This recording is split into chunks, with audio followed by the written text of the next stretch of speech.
What's up, guys? My name is Stephen with 5 Tool Sports Science. We've got a question today from Raul Gallegos asking how to get more external rotation in his throwing shoulder. So, Raul, I appreciate the question. All right, so I believe you're talking about just getting layback in the throwing arm. You can see here in this video, this is one of our athletes getting really optimal. Anywhere from 170 to 180 degrees of external rotation layback is what you want to see. So basically what would happen if you came down to train with us, we're going to put you guys through an assessment. We're going to get a motion capture assessment, all right, and then we're also going to do a physical assessment where I'm going to measure you with a goniometer. And I want to see how much active range of motion you have in external rotation, in glenohumeral external rotation, okay? So most of the time, like for example, our 90 mile per hour days, they average about 115 degrees of external rotation in the all right, we want to see about 135 degrees is what I would consider like that's fantastic. You've got a great amount of external rotation in that throwing arm. Well, what happens is you have active versus passive range of motion. So basically, if we look at it this way, you know, if this is the active range of motion of my finger, okay, this is the passive range of motion. All right, I can then take it and passively pull that finger back, all right? But this is with the strength I have to actively pull myself to that range of motion. Same thing with the external rotation and layback of the arm, okay? You might have, you know, 115, 120 degrees of active range of motion, but if I were to take your arm and pull it back and manipulate it a little bit, I could probably pull you to that 135 range. So that's one thing that you do need to figure out for yourself is, okay, am I actually missing that range of motion, or can I just not actively get to that position? And actively, that would mean, you know, you got to strengthen that thing up. So to answer your question, some of the main things that we're going to look at. One, first, pitching mechanics. Pitching mechanics are going to influence how your arm is externally rotating. Soft tissue around the shoulder, so things like pec major, pec minor, you know, your lats, your rotator cuff, all of these things, all of these musculature is going to affect how that shoulder is going to be able to lay back. Throwing is huge for creating external rotation layback. So they found, like with weighted balls, having a little bit heavier of a weight, not that I necessarily recommend this, it creates more layback in the arm. The heavier the weight is just allowing that arm to lay back farther, which creates retroversion, which we already get from throwing, where the arm will get more layback as you continue to throw. Let's see, scapular function. Are your scaps moving?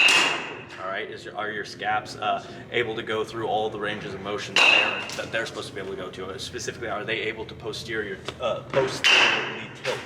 Okay, thoracic mobility. How is your T-spine moving? Do you have thoracic extension?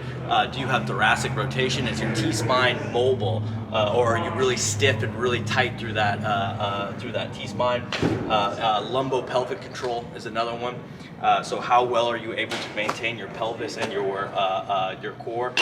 Imagine like when you're doing like an overhead press or something like that, somebody who loses a lumbo pelvic control, they lean back. It's really hard for them to create that full, get that full overhead position, which is then going to limit, if you can't get to that overhead position, it's going to limit how you're going to be able to externally rotate as well. Another one is rotator cuff strength.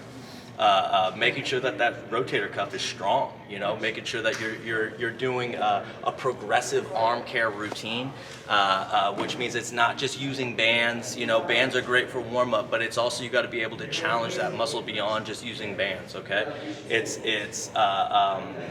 linearly progressing that rotator cuff, which is challenging it with heavier weight, getting that rotator cuff stronger and stronger. So you might start at, hey, I'm starting at 3 pounds, you know, but after a while that gets too easy. Now you got to move to 5 pounds. After that, you got to move to 8 pounds, et cetera, et cetera. So it should be a workout in the arm that you keep that shoulder really strong, even though you're doing you know, those simpler kind of arm care movements. You still want to be challenging yourself with heavier weight to keep that shoulder progressing.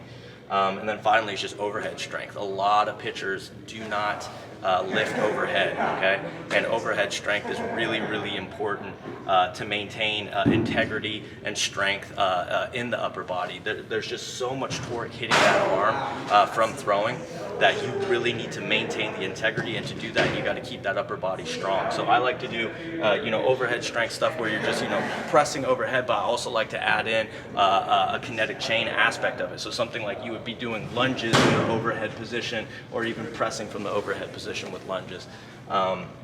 Stuff like that that's going to challenge the full kinetic chain to stabilize the pelvis, stabilize the core while pressing overhead, is a phenomenal way to make sure that your whole kinetic chain is stable and strong, that will allow it to feed external rotation into the throwing mode.